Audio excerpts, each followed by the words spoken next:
سجده سهو دا لازم ده او دا دی دری وجی دی یا پا منځ کی زیاته کول او یا کمی کول او یا پا منځ کی شک راتله. بیا دا مسئله منگ بیان کری و چی بعض علماء دا وی چی همیشه باید سلام گرزولو نمخی که دا سجده او بعض وی چی همیشه باید سلام گرزولو نباد که اگر که جایز دوانه دی. و دا خبر منگ بیان کری و چی غور داده چی انسان دا پیغمبر صلی اللہ علیہ وسلم حدیثونو تا و طریقی تا وگورین چی کمزی که آغا مخی کری دا التا بے مخی کو او کمزی که چی آغا دا سلام نباد کری دا التا بے دا سلام نباد کو. بیا دو زیین دیسی دی چی التا دا سجده دا سلام نا مخی کول پکار دی و دو زیین دی چی آغا دا سلام نا باد دی. دا سلام نا مخی یوزے منزی کی کمیوش او دویم چی شک دا تواقیشی او یو طرف تا بکی رجحان نزی که اس رای شکی شو دری دی که سلور دی و پتہ نشتی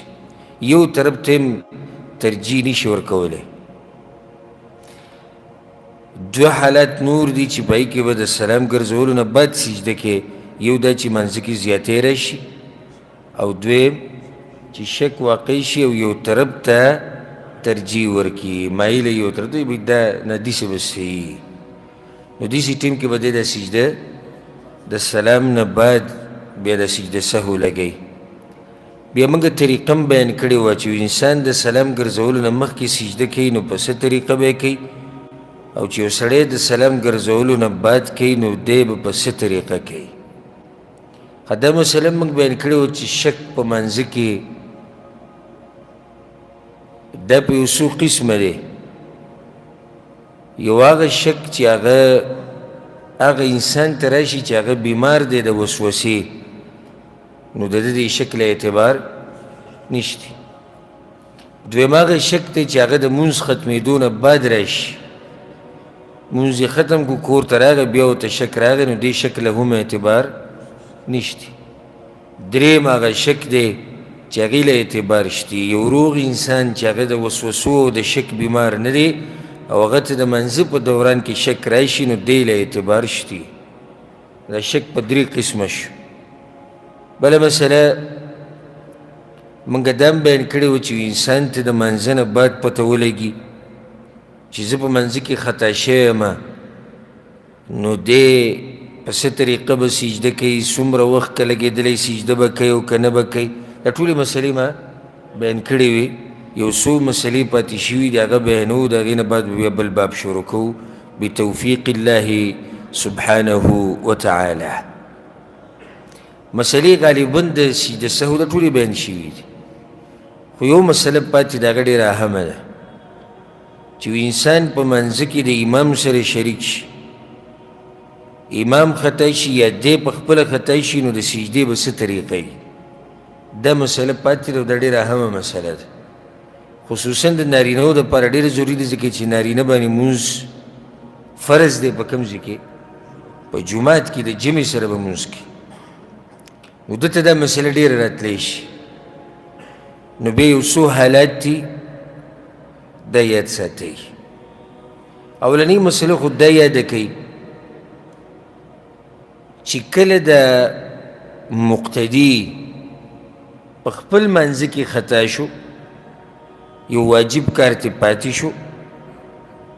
نو بدبانی سجده سهو نشتی. دا خبره ساتی پا دی شرط چی دی پا طول منزی کی دا اولن دا آخر پوری دا امام سر شریک بے بی سجده سهو نشتی. خواه یو سڑے دے آغا پا منزی کی دا امام سر شریک شو او دا دنا دو رکاتا موشه اکم دو رکاتا چی دا امام سر اکڑو بائی کی دا خطا نشو باقی دو رکاتا جزان لکول بائی کی خطا شو پا دبانی سجده سهو شتے تکہ چی دے چی کم ٹیم کی خطا کی دون آغا ٹیم کی دے دا امام پا اقتدا کی نو. دریم مسئلہ دا دی سر تعلق سایتی آغا دا موږ دا خبره ذکر کړه چې صحیح ده چې مقتدي باندې سجده سهو نشته چې کله دی ځان له خطا شي په امام پسې شاته، خو په یو حال کې به سجده سهو شته چې کله د مانځه رکن ترې پاتې شي، ځکه چې هلته د رکن نه بغیر مونځ نه کېږي. لکه اوس یو مقتدي دی سجده ترې پاتې شوه، بل وله فتوا ورکړه چې نه بس تا باندې هېڅ نشته ځکه چې ته څه وې، ته مقتدي وې. دا غلطه فتوا ده، ځکه چې سجده خو د مانځه څه دی، رکن دی. ښه نو دی به اوس څه کوي؟ دا سوال دی. او ما تاسو ته تېر شوي درس کې دا خبره بیان کړې وه چې دا هغه اهم مسایل دي چې عوام خو پرېږده ډېرو امامانو ته هم نه دي معلوم چې څه به کوې په داسې وخت کې، او دا زمونږ په جهالت باندې دلالت کوي دا خبرې. ځکه چې که مزدورۍ ته شي او دنیا ته شي نو هر سړی دا کوشش کوي چې زه به کې د ټولو نه زیات پوهه وي، او چې کله د دین خبره راشي او د عبادت مسله راشي نو بیا وی څوک وایي وخت نشتی، څوک وایي ذهن مې کمزوری دی، او څوک وایي بدن مې کمزوری دی، او څوک وایي زما کارونه ډېر دي، او څوک څه وایي څوک څه وایي. نه پالتو وخت موږ د الله دین له ورکوو، بیا په هغې باندې پوهېږو نو راشي ته پوهېږې زما ذهن کې مسلې نه کیني. مسله به څه کیني ستا په ذهن کې چې ستا په عبادت کې کله اخلاص نه وي. دویم د الله د دین د زده کولو لپاره تا خاص ټیم خو نه دی ویستی، بلکې دا خو ته یو پالتو ټیم ګورې په هغې کې ته دین زده کې. دریم ستا د دې سره داسې شوق نشتی لکه څنګه شوق چې ته یې دنیا سره کوې، ته به څه مسله زده کړي. اکثر د ځوانان زه وینم نو ځوانان ورته به دې وایو چې د ځوانۍ په عمر کې نور ځوانان ویلو حقدار نه دي او د دین په مسله باندې نه پوهېږي، او سړي ته دا ووایي بس ما ته مسلې نه یادېږي او دا نه یادېږي چې په ځوانۍ کې تا ته دین نه یادېږي، ته په بوډاوالي کې یادوې. بیا روغ صحت ته تا ته دین نه یادېږي، کله چې بیمار شي بیا به دین یادوې. و چې په خپل لاس روغ وي تا ته دین نه یادېږي، نو کله چې د خپل لاس کار پرېږدي بیا به دین یادوې که نه قبر کې به یې یادوې.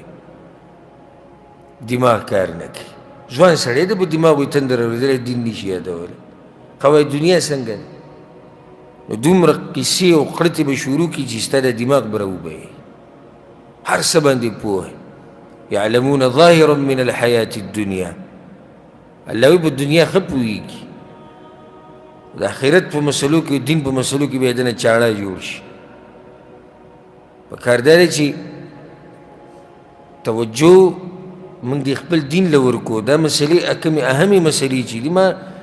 ما ته ښکاري تېر شوي درس کې ما تقسیم کړی چې صحیح د بعض مسلې هغه دي د دین چې هغه ډېرې جوړې مسلې دي، او د هغې په باره کې علم حاصلول هغه هر سړی نشي. علماو له الله توفیق ورکړي بعضو خلکو له چې هغوی د دین دغه مسلې یادې کړي، خو بعض مسلې داسې دي چې دا په هر مسلمان لازم دي چې یادوي به، په هر مسلمان. لکه د منځه مسایل شو، د روجې مسله شوه، د اودس مسله شوه، د عقیدې مسله شوه. په دې کې خو چا سره عذر نشته چې زه یې نشم زده کولی. صحیح ده غټې مسلې دي، اختلاف د علماو دی، دلایل ذکر کول، کتابونو ته رجوع کول، دا وایو صحیح ده چې هر سړی دا کار نشي کولی. الله بعضو له توفیق ورکوي. او دا درته ووایم چې کومو له الله توفیق ورکوي دین د زده کولو، دا د الله خاص خلک دي. الله ګورې هر سړي له توفیق نه ورکوي چې هر کدو کریله به راځي دین به یې زده کوي. دا دین چې الله چاته په دماغو کې کیږي او پوهه یې کي په قرآن او په حدیث باندې او په مسلو باندې، په دې سړي کې څه کمال یي څه خاصیت پکې ځکه الله دغه مقام ته رسوي. هر سړی نشي کولی. یعنې زه درته دا ووایم دې جامعو نه دې مدرسو نه هر کال په لکو طالبان او طالبات فارغه کېږي، په لکو. او بیا په دې لکو کې یو څو د شمار هغو له الله توفیق ورکوي مخکې د تلو او د امت د خدمت کولو. باقي څه شي، څوک تجارت کې ولګي خپل لڼ ته پاتې شي، څوک د بچو د ښځو سره مصروفه شي. لڼ موږ ته پته کې زموږ ملګري پکې دي،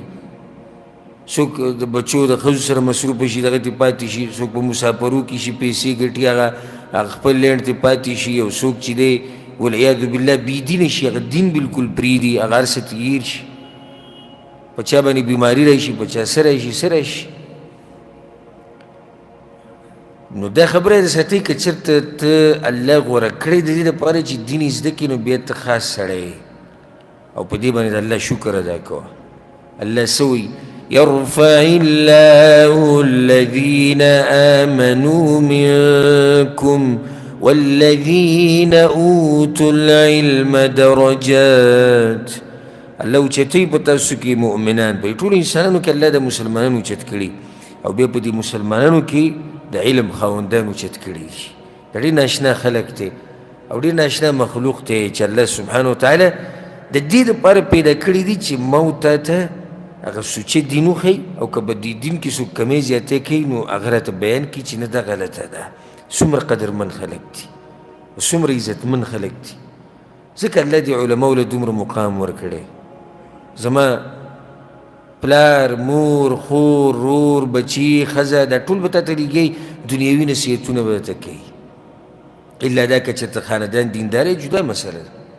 غالبا ټول دنیوي نصیحتونه وي، ته مزدوري داسې کوه، ښځه وایي کور له دا راوړه، او بچي وایي زما دا پکار دی، او دا ټول دا خبرې دي. او دغه عالم دې غم راغستی دی چې ته به جنت ته څنګه رسې او ته به د جهنم نه څنګه بچ کېږي. دا څومره قیمتي خلک دي. او سره دا غم دی چې یاره دا سړی جنت ته لاړی، دا سړی د جهنم نه بچ شو.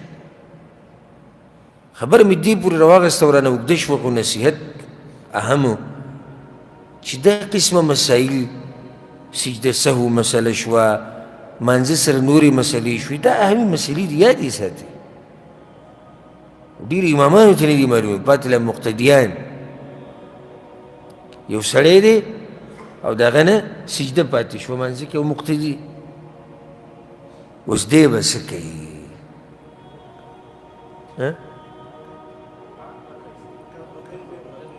دی خو د امام په تابعداري کې دی، یوازې خو ځان لمونځ نه کوي، د امام په تابعداري کې دی. انما جعل الامام لیؤتم به، امام خو تابعداري لپاره دی. نو څه به کوي؟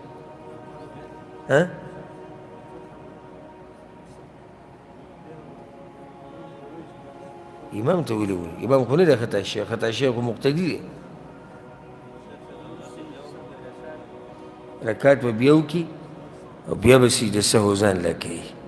وجه دا دی چې د رکن نه بغیر رکات نه کېږي، او چې رکات ونه شو مونځ نه کېږي. لکه اوس یو سړی دی د دې مسلې نه خبر دی چې سوره فاتحه ویل په منځه کې رکن دی. لکه موږ د هغه خلکو خبره نه کوو کومو ته چې مولیانو دا مسله نه ده بیان کړې او غریبانان لګیا دي، موږ انشاءالله دوی دا منځونه صحیح دي. خو یو سړی خبر شو دې مسلې نه چې سوره فاتحه رکن دی په هر رکات کې، او د سوره فاتحه ونه وي، نو څه دې پاتې شو؟ رکن تی پاتې شو. او چې رکن پاتې شو رکات نه کېږي، او چې رکات نه کېږي نو مونځ نه کېږي. اوس یو سړی دی د امام سره ولاړ دی او په یو رکات کې ته رکن پاتې، که هغه هر رکن دی، سوره فاتحه ده، رکوع ده، سجده ده، رکن ده نه پاتې شو، او دی د مونځ امام سره کو چې امام سلام وګرځو، دی به پاسې بل رکات ده، دا رکات به د هغه رکات په ځای شي په کوم کې چې د رکن پاتې شوی، نو دا مونځ د ده پوره شو، په آخر کې به سجده سهو وکړي. دې مانځه ته چې موږ نه نوځو تکبیر تحریمه کوو که نه، الله اکبر، دا رکن دی د مانځه. یو سړي نه دا پاتې شو،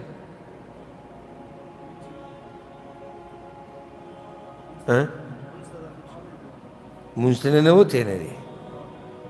داسې قسمه سوال دا دې لپاره کېږي چې د انسان د ذهن معلوم شي چې دی به څومره اوبو کې دی. یو سړی دی، استاد یو سړی یو سړی راغی مانځه باندې ودرېد، ټول مونځ یې برابر وکړو، اخره کې سلام هم وګرځو، خو په اوله کې الله اکبر نه وویل، نو دې مانځه ته ننوتی نه دی. نو د ککړه کیسې دي. لکه پیغمبر صلی الله علیه وسلم څه وایي؟ افتتاحها التکبیر، تحریمها التکبیر وتحلیلها التسلیم. مانځه ته چې ننوځي په الله اکبر به ننوځي، چې وځي ته په سلام باندې به ته وځي. ورسېدی که نه؟ نو دا هغه حالات دي چې کله مقتدي خطا شي. درې حالات شو. مقتدي خطا شو او دی په ټول منځ کې د امام سره ولاړ دی د اول نه د اخره پورې او خطا شو په یو واجب کار کې نه په ده باندې څه نشتی. دویم خطا شو په رکن کې رکن ته پاتې شو نو دی به دا رکعت بیا کوي. دریم دی د امام سره په ټول منځ کې نه دی شریک شوی بلکې د منځ په یو حصه کې شریک شو په هغه حصه کې نه دی خطا شوی وروسته بې ځان له خطا شو نو په ده باندې سجده سهو هغه شتي. اوس بلې مسلې ته راسو. امام سجده سهو لګوي او دا سړی یا د اول سر نه په منځ کې دی او یا په منځ کې شریک شوی دی دی به څه کوي د دې یو څو احوال دي. اولنی حال دا دی د اول الله اکبر نه د آخرني سلام پورې دا مقتدي د امام سره شریک دی او امام خطا شو نو بس امام چې سجده سهو کوي دی به ورسره سجده سهو کوي. دا حال آسان دی. یو سړی د اول نه د اخره پورې د امام سره دی امام خطا شو که امام سجده سهو د سلام نه بعد کوي او که د سلام نه مخکې کوي خو په هر حال کې به ورسره د مقتدي سجده سهو کوي. دا خو واضح دی. دویم حال دا دی یو سړی دی امام سره د منځه په منځ کې شریک شو یعنې د ده نه یو رکعت شوی دی یا دوه تي شوي دي یا درې تي شوي دي او دی د امام سره د منځه په صحیح حصه کې شریک شو او په هغه حصه کې شریک شو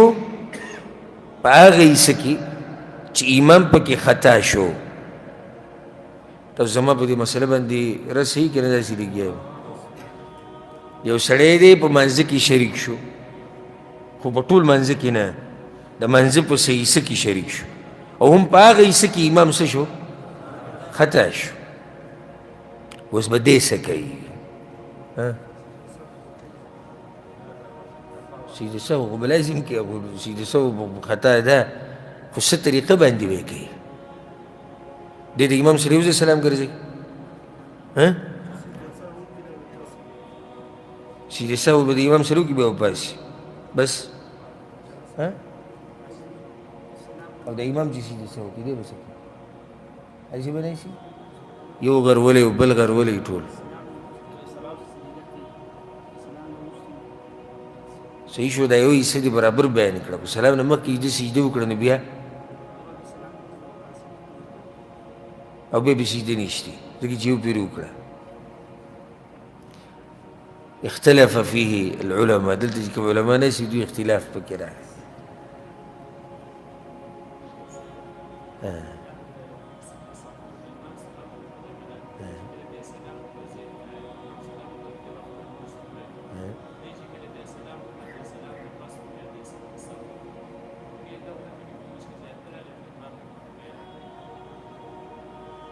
نه ستا جواب صحیح دی خو لږ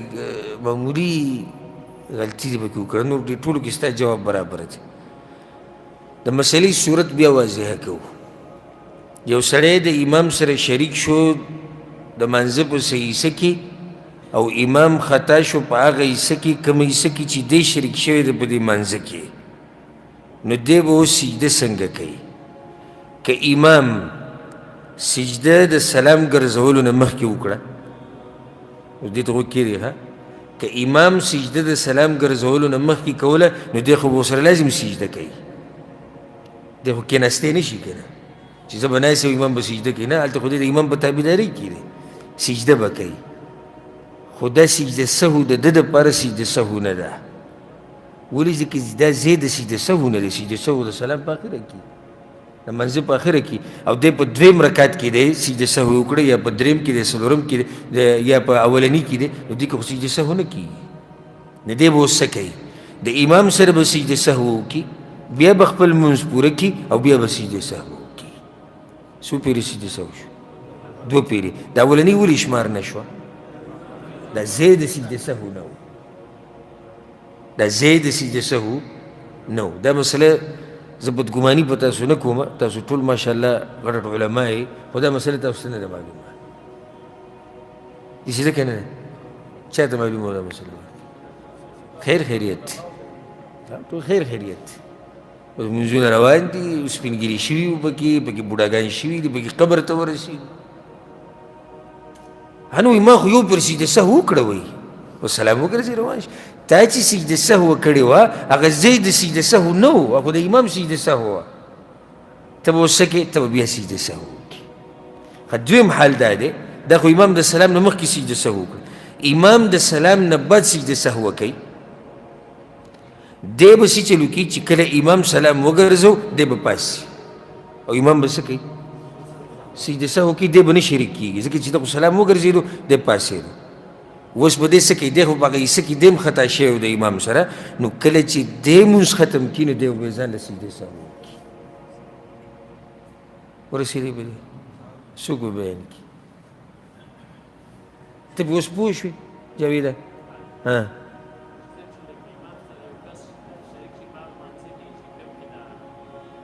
امام سره په یو حصه کې شریک شو او په هغه حصه کې امام خطا شو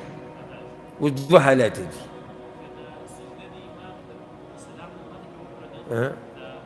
مقتدی به ورسره هم سجده کوي او بیا به د منځه په اخره کې ځان له کوي دویم حال د سلام نه بعد سجده کوي مقتدی به یې نه کوي دی به پاسي دی به په اخره کې سجده وکړي ورسېدی به دی دوه حالات شو یو مکمل مونځ اخو بیان شو یو د منځه په یو څه کې او خطا شو اوس دریم حال بل دی یو سړی دی د منځه په یو حصه کې د امام سره شریک شو دم دغه دویم په شان دی د منځه په یو حصه کې شریک شو خو دی چې په کومه حصه کې شریک شو امام په دې کې نه دی خطا شوی امام د ده نه مخکې خطا شوی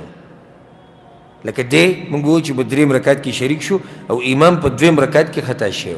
امام په څویم رکعت کې خطا په دویم کې خطا کې دی نه دی شریک شوی نو دی به اوس څه کوي جواب که چېرته امام د سلام نه بعد سجده کوي نو خو واضحه ده دی به پاسي خپل لمونځ به پوره کوي او سجده سهو پرې نشته او که چېرته امام د سلام نه مخکې سجده سهو کوي دی به ورسره سجدې ولګوي خپل لمونځ به بیا پوره کړي او سجده سهو پرې نشته اسانه ګرانه درې یا څلور حالات شو یو چې مقتدي په خپله خطا شي د هغې درې حالات ما بیان دویم چې په کامل مونځ کې د مقتدي او د امام پوره مونځ کې شریکي هغه موږ بیان کړو دریم چې د منځه په حصه کې شریک شي او په هغه حصه کې شریک شي چې امام پکې خطا شي دی پکې هم ولاړي د هغې خپل دوه حالات دي موږ بیان کړو څلورم چې دی د امام سره په حصه کې شریک شي او په هغه حصه کې امام خطا شوی نه وي د هغې نه مخکې خطا شوی نو د هغې دوه حالات دي هغه موږ بیان تاسو ته یاد شو که نه درس په اخره کې به بیا انشاءالله د دې مراجعه وکړو دې باره کې به تپوسونه کوو د هغې نه بعد مؤلف رحم الله باب راوړی دی باب سجود القرآن سجود القرآن یا سجده تلاوت ورته ووایه اوس باب یې راوړو د سجده تلاوت دپاره او مناسبت خو واضحه دی چې ولې دلته یې دا راوړو هلته سجده سهو وه سجدې مسله ده نو دم سجده ده نو ځکه په هغه باب پسې دا باب راوړو سجدې تلاوت سجدې تلاوت خو پېژنې که سجدې تلاوت یې دلته راوړو اوس یو څو مسلې دي چې هغه د سجدې تلاوت د حدیثونو نه مخکې درته بیانومه او بیا به د هغې نه بعد دا باب پوره کوو په دې کې د علماو اختلاف دی چې د سجدې تلاوت واجب دی او که سنت دی سجود السهو مسله خو تېره شوې ده که نه سجدې سهو څه ده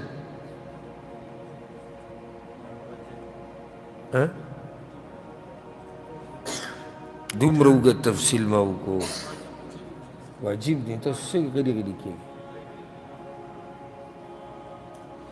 سجده تلاوت دی کې اختلاف دی چې دا واجب دی که سنت دی بعضو علماو دې له ترجیح ورکړې ده وي دا واجب دی چې کوم ځای کې سجدې تلاوت راله په قرآن کې او ته تلاوت کوو که په منځه کې که هسې ناسې تلاوت کې خو سجده به لازم لګې دویم قول دا دی چې نه سنت تی لګولې غوره دي او که چا سجده ونه کړه نو ګناهګارېږي نه او زما خپل ځاني زړه د هغه علماو په دلایلو او په قول باندې مطمئن دی کوم علما چې دا وایي چې سجدې تلاوت سنت دی واجب نه دی په هغې یو څو دلایل دي یو دلیل دوه خو به راشي یو دلیل پکې مشهور دا دی او دا د جمهور العلما قول اکثر علماو ته سنت وایي عمر بن الخطاب رضی الله عنه یو پیر په منبر باندې د سورة النحل تلاوت وکړو نو چې کله سورة النحل کې سجده ده کله چې سجدې ته ځای راغی نو کته راکوز شو سجده یې وکړه خلکو هم سجده ولګوله بلې جمعې له بیا هغه ځای په منبر باندې ووایي خو سجدې پکې ونه کړه او دا یې ووایي خلکو ما ځای د سجدې ووایي خو سجده پکې نه کومه که تاسو کې څوک کول غواړي ودې کړي که څوک یې نه کوي نه دې کوي که چېرته واجب وی نو بیا به لازم هغه هم سجده کولی او دې خلکو ته به هم ویلی وي چې سجده لازم وکړو پیغمبر صلی الله علیه وسلم د بعض صحابه کرامو نه قرآن اورېدلی دی را به شي دلایل او هغو داسې ځای ویلی دی چې د سجدې ځای دی پیغمبر صلی الله علیه وسلم پکې هم سجده نه ده کړې هغه هم نه ده کړې او که چېرته واجب وی نو پیغمبر صلی الله علیه وسلم به ورته ویلی چې سجده به لازم کوې دویمه مسله که قاری سجده ونه لګوي نو اورېدونکی به هم سجده نه لګوي زه اوس دلته درس کوم د قرآن موږ ته به کې داسې ایتونه راشي چې به یې کې سجده وي زه به کې سجده ونه لګوم چې زه یې ونه لګوم نو ته به هم نه لګوې قاري یا استاذ شاگرد ورته شاگرد نه سبق اوري یا شاگرد ته سبق اوري څوک چې قرآن وایي هغه سجده ونه لګوله که هغه د شاګرد که استاذ دی نو د اورېدونکی به هم بیا سجده نه لګوي او په دې ټولو مسلو دلایل را روان دي انشاءالله درېیمه مسله قرآن اورېده په دوه قسمه دي یو قصدن اورېده او یو په غوږ باندې د هغې لګېده او د ده نیت د ارادې د اورېدو نه وي دوه قسمه اورېده دي یو قصدن اورېده یعنې قصد او ارادې کړي چې زه دا تلاوت اورم او دویم هغه دی چې تلاوت د اورېدو ارادې نه و خو په غوږ یې ولګېد په دواړو کې فرق دی دا اولنی به سجده کوي دا دویم به نه کوي ډېر صحابه کرامو نه په دې کې اثار راغلي دي ډېر صحابه کرامو لکه اوس ته په یو جومات باندې تېرېږي امام د ماښام لمونځ کوي یا ماسخوتن او سهار او داسې آیت یې ووایي چې په هغې کې څه ده سجده ده هغوی سجده ده نه جومات کې ولګوله ته به سجده لګوې ولې به نه لګوې ځکه چې ستا اراده د اورېدو نه وه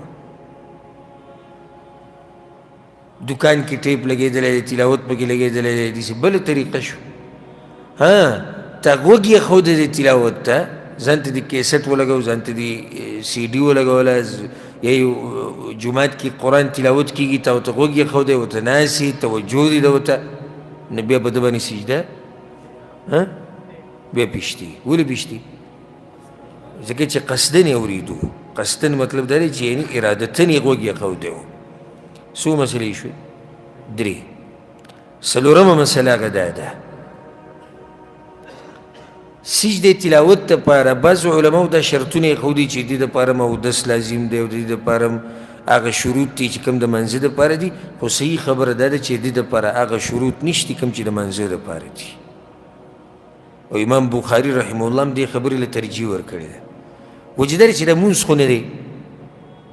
مونځ منځه کې خو سجده ده رکوع ده تلاوت دی اذکار دي او دا خو صرف سجده ده دا صرف څه ده سجده ده که منځه په دوران کې دا سجده کوې نو بیا خو له هغه څه پکار دي کوم چې منځه له پکار دي ځکه چې ته خو منځه کې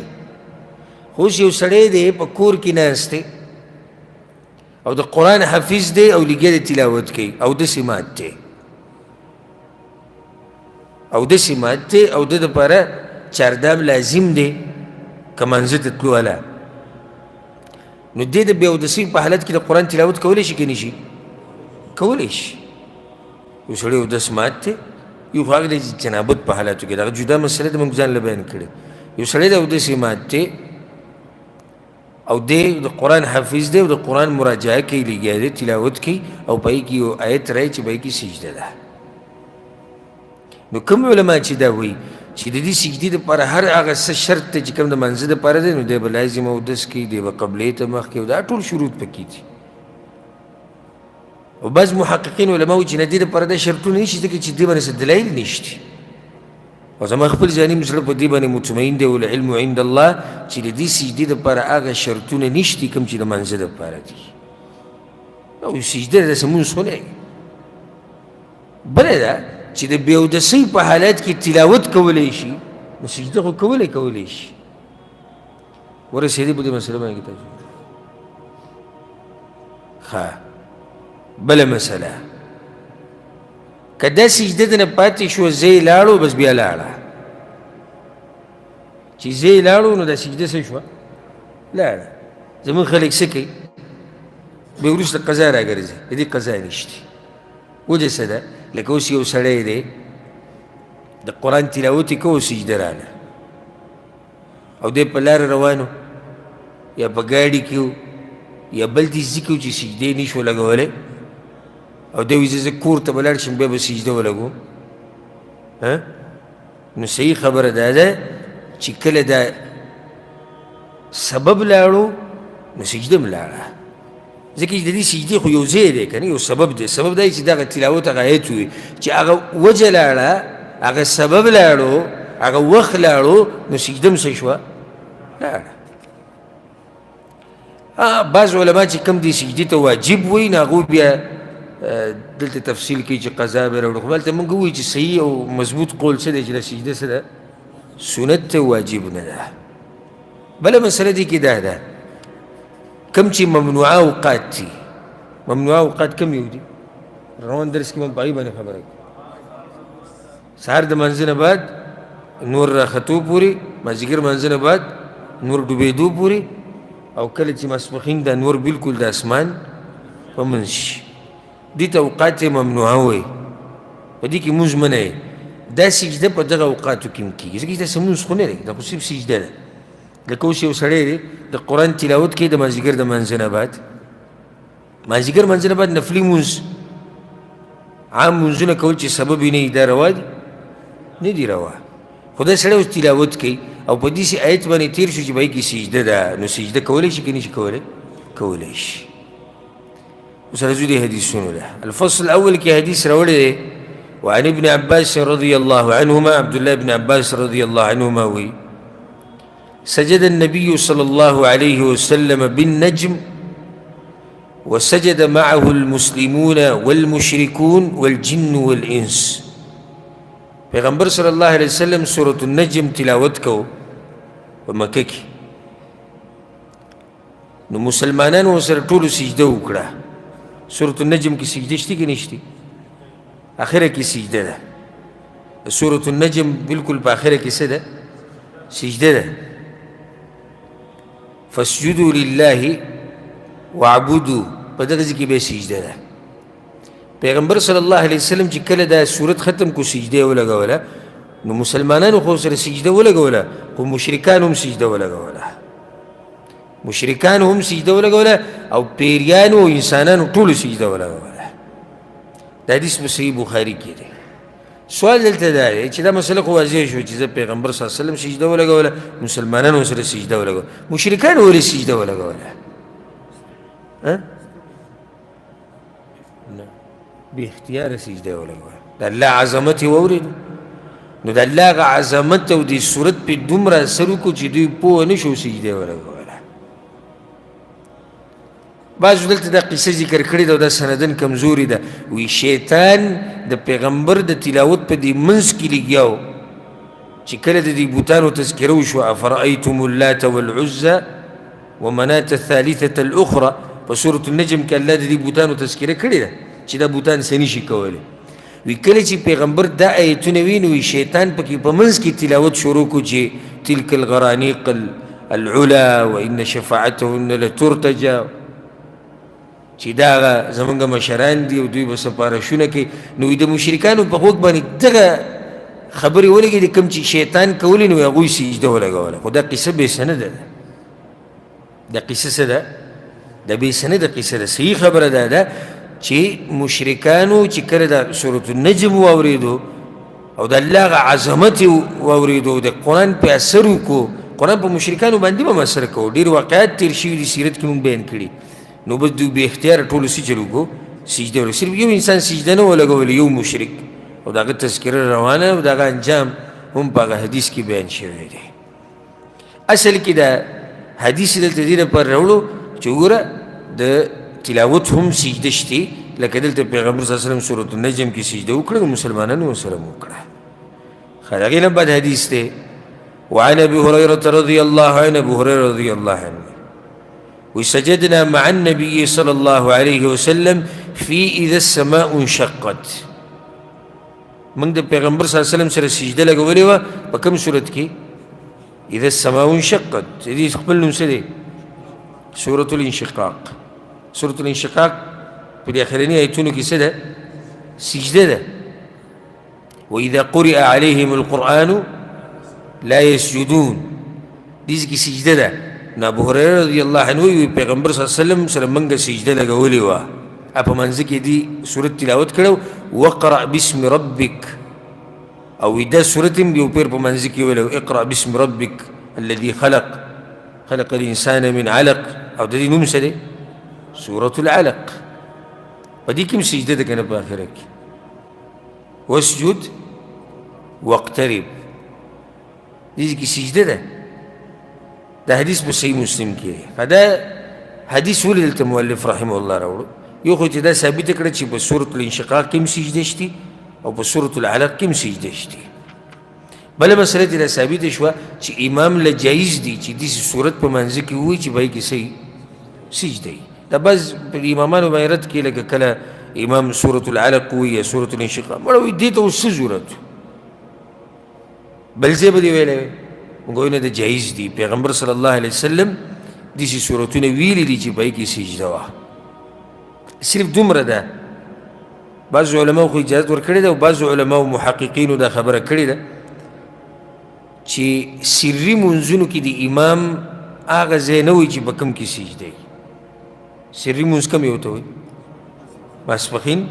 مازدیګر. په دې منځونو کې چې امام کوم تلاوت کوي ځان له، نو هغه ځای دې پکې نه وایي چې په کوم کې په کوم کې سجده. ولې؟ شاته مقتدي ګډوډ کېږي، لکه چې مقتدي خو تلاوت نه اوري که نه. لکه اوس زه ماسپښین منځه کې ولاړ یم، په اولني رکعت کې سورة العلق مې ووایي، یا سورة الانشقاق، سورة النحل، الاعراف، یو ځای مې ووایي او په یې کې سجده ده. نو زه خو به ډایرکټ سجدې ته لاړ شم، خو مقتدي کېدای شي سره لاړ شي، به رکوع ته لاړ شي، نو بیا به وویني، بیا به راپاسي، بیا به ځي سجدې. نو ځکه اگر که جایز دي،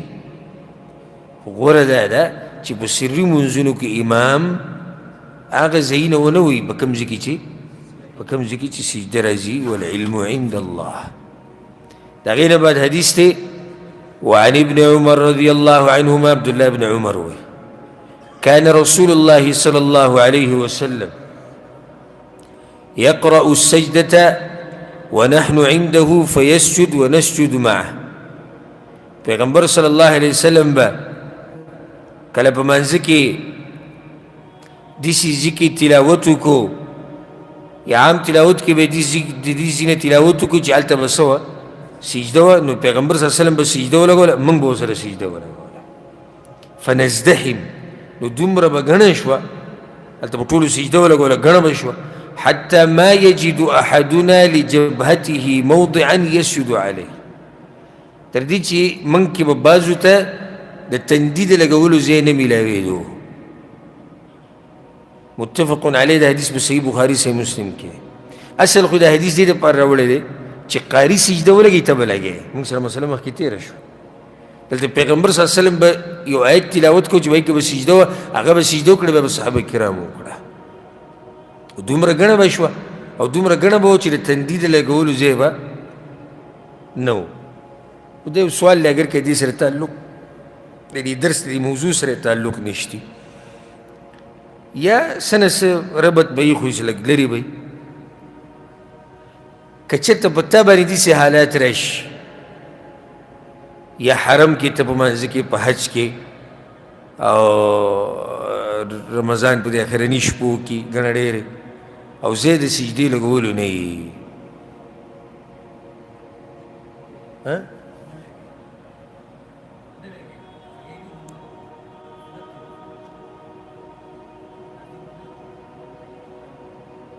په مانځه کې دن نه دی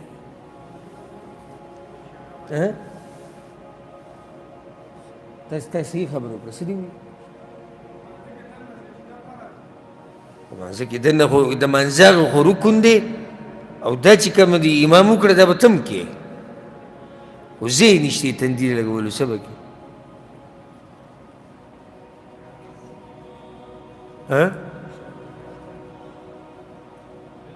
کیدای شي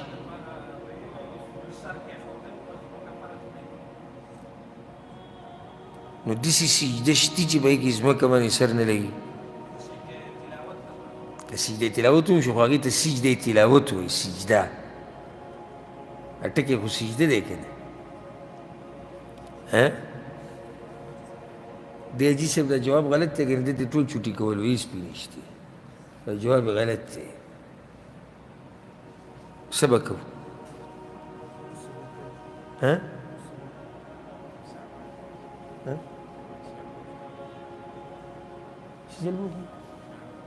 اشاره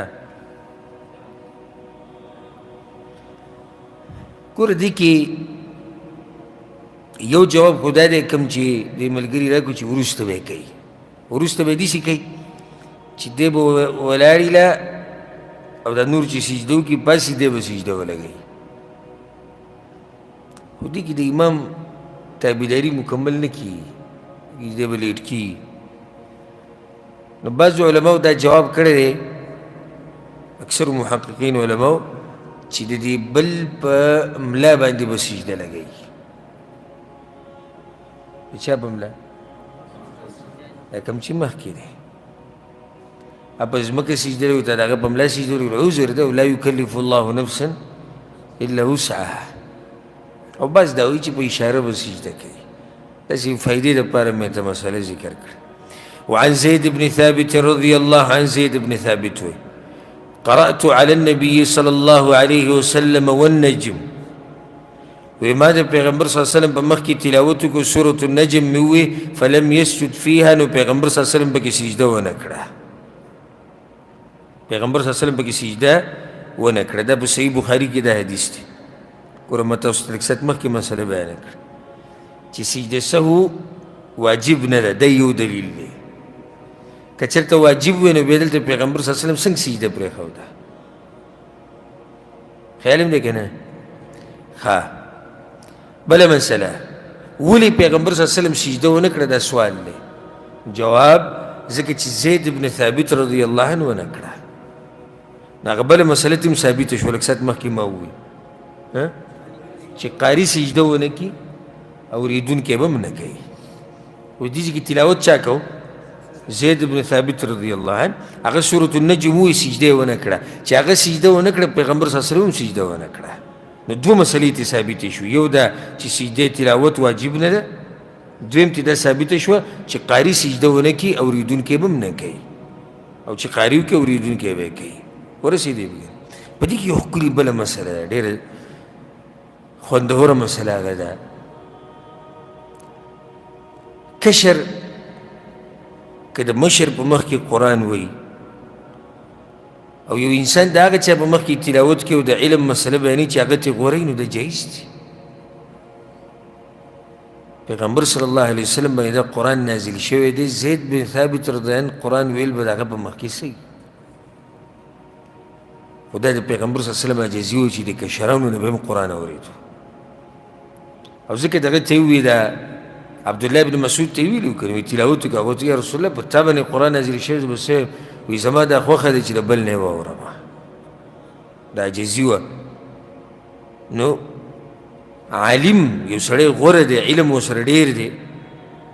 او دی په بیان کې کېناستو هغه چا ته چې علم یې د ده نه کم دی دا د پیغمبر صلی الله علیه وسلم په طریقه باندې عمل کوي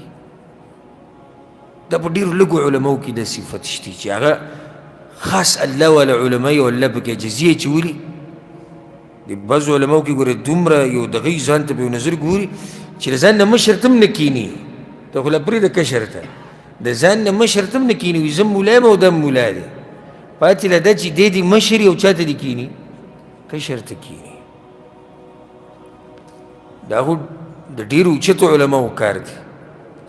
چې الله پکې عاجزي اچولي او د ده نه یو کشر علم لګي بیان کوي، مسله بیانوي، دی د هغه نه په عمر کې هم مشري، په علم کې هم مشري او بیا هم په درس کې ناستي. نو دا عاجزي ده، الله دا عاجزي په موږ ټولو کې پیدا کړي او د دې سره د دې مشر مقام څه کته کېږي نه. لکه اوس پیغمبر صلی الله علیه وسلم څوک دی؟ پیغمبر دی، خو دغه ته یې غوږ ایښودی زید بن ثابت رضی الله عنه، په دې کې څه حرج نشته. د هغې نه بعد حدیث دی وعن ابن عباس رضی الله عنهما، عبدالله ابن عباس وی سجدت صاد لیس من عزائم السجود. سورة صاد کوم سجده ده کنه؟ داود علیه السلام واقع چې راشي بیا سجده ده. وی دا هغه سجده نه ده چې پیغمبر صلی الله علیه وسلم پې داسې زور ورکړی چې نه لازم به کوي نه. وقد رأيت النبي صلى الله عليه وسلم يسجد فيها، خو موږ پیغمبر صلی الله علیه وسلم لیدلی چې هغه به دلته سجده کوله یو موږ یې کوو. وفي روایت او بل روایت کې راځي قال مجاهد، امام مجاهد رحمه الله وی چې دا د عبدالله بن عباس شاګرد دی، تابعي دی. وی قلت لابن عباس، ما عبدالله بن عباس ته ووی اسجد في صاد، په دې سورة صاد کې سجده شتي؟ وی فقرأ، وی هغه دا آیت وی ومن ذريته داود وسليمان حتى أتى فبهداه مقتدي. الله دې پیغمبرانو تذکره کړې ده، بیا زموږ دې پیغمبر ته ویلي دي فبهداه مقتدي، تاسو د هغه په نقش قدم روان شئ. پیغمبر ته څه ویلي؟ ته د چا په نقش قدم روان شه؟ د تیر شوو پیغمبرانو. فقال عبدالله بن عباس وی نبيكم صلى الله عليه وسلم ممن أمر أن يقتدي بهم. ګورو ستا پیغمبر ته الله ویلي دي چې پیغمبرانو پسې ځه. نو دغسې کې داود علیه السلام سجده لګولې وه، پیغمبر صلی الله علیه وسلم به سجده لګولې ځکه چې داود علیه السلام سجده لګولې، نو موږ هم دا سجده لګوو ځکه چې زموږ پیغمبر لګولې ده. رواه البخاري، دا حدیث په صحیح بخاري کې دی. د دې نه دا ثابته شو چې په سورة صاد کې سجده دا مسنونه ده او ثابته ده. الفصل الثاني کې حدیث دی وعن عمرو بن العاص رضي الله عنهما، عبد الله بن عمرو بن عاص عفوا عمرو بن عاص أقرأني رسول الله صلى الله عليه وسلم 15 سجدة في القرآن. پیغمبر صلی الله علیه وسلم ما ته 15 سجدې په قرآن کې ښوولې دي. منها 3 في المفصل، 3 مفصل سورتونه دي لکه سورة العلق أو سورة انشقاق، سورة النجم. وفي سورة الحج سجدتين، او په سورة الحج کې څو سجدې؟ 2 سجدې دي. رواه ابو داود وابن ماجه، دا حدیث امام ابو داود امام ابن ماجه راوړی. دې کې اختلاف دی د علماو چې په قرآن کې څو سجدې دي، خو صحیح خبره او ټنګېدلې خبره چې په هغې باندې دلایل مضبوط دي هغه دا دي چې په قرآن کریم کې 15 سجدې دي او دا به دلیل دی. 10 سجدې اتفاقي دي او 15 اختلافي دي. په 10 سجدو باندې د ټول امت علماو اتفاق دی. سورة الاعراف کې سجده، 2 سورة الرعد کې،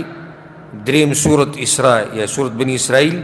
4 سورة النحل، 5 سورة مریم، 6 سورة الحج کې دا اولنۍ سجده دا اتفاقي ده. 7 سورة الفرقان کې سجده، 8 سورة النمل، 9 سورة السجده الف لام میم السجده، او 10 سورة فصلت کې. دا 10 سجدې دا څه دي؟ اتفاقي سجدې دي. اختلاف په دې 15 کې دی او صحیح خبر هم دا دی چې دا 15 ثابتې دي. کمې وی دي؟ په سورة الحج کې دا 2 سجده. په سورة الحج کې څو سجدې دي؟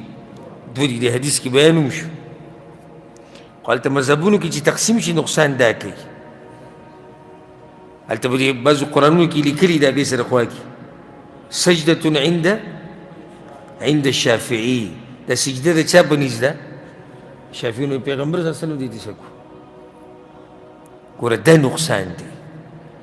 امام شافعي سره خو دغه امام شافعي د کوم ځای دا خبره کړې؟ خېټې نه خو یې نه ده کړې. وایي حدیث ته اوس حدیث ته بیا موږ ټول به ولې عمل نه کوو؟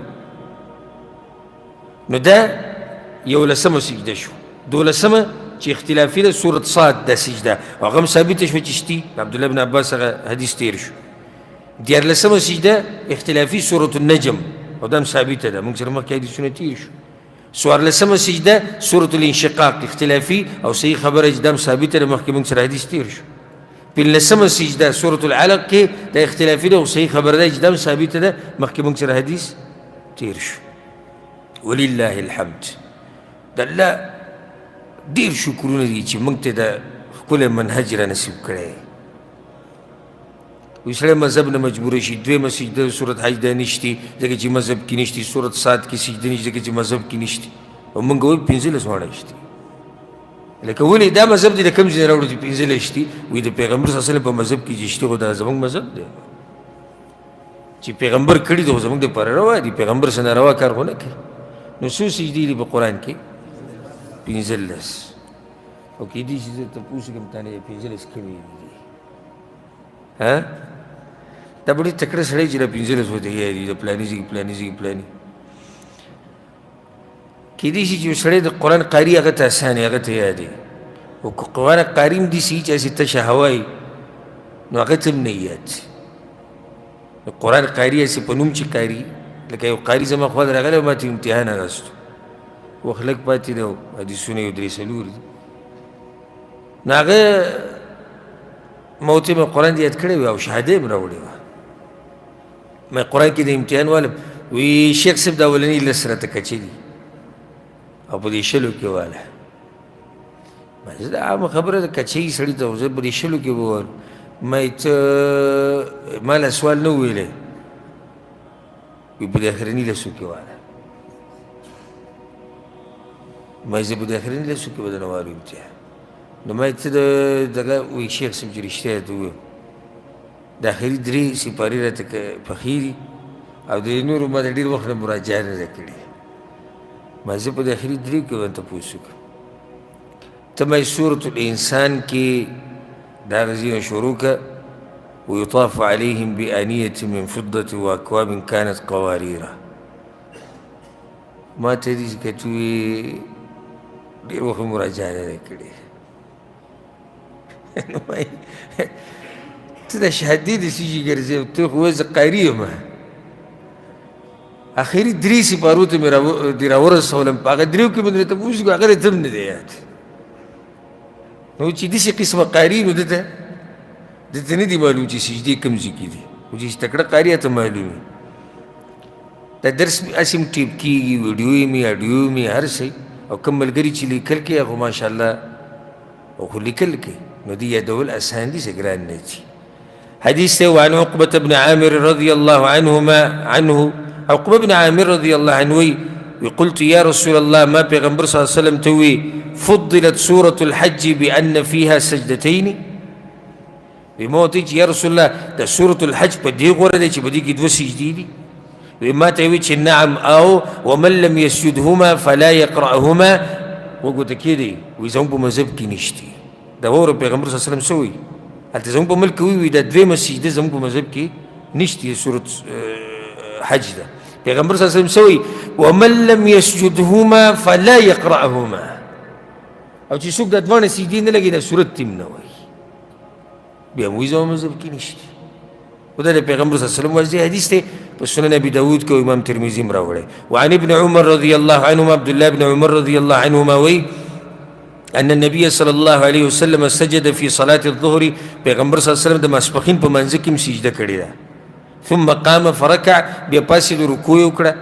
فرأوا أنه قرأ تنزيل السجدة نبي صحابه کرام بداوي پیغمبر صلی الله علیه وسلم سورة السجده وی هغه 20مه سپاره کې چې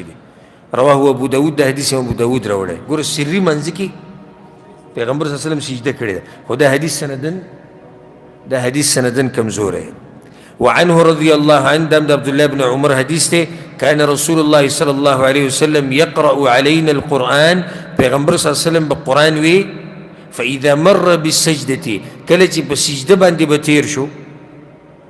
يعني وآيات براغة سجدة وبك وكبر الله أكبر بوي وسجد وسجدنا معه پیغمبر صلى الله عليه وسلم سجدة وکړه من بوسرم سجدة وکړه عام لك منزنه بهر رواه ابو داود ده حدیث امام ابو داود رحمه الله راوړی خو سندن کمزوری ودلته یو سوال زړه کې راځي دا هم مسله مخې ته راغله سجدې له چې ځي الله اکبر به وایې که نه وایې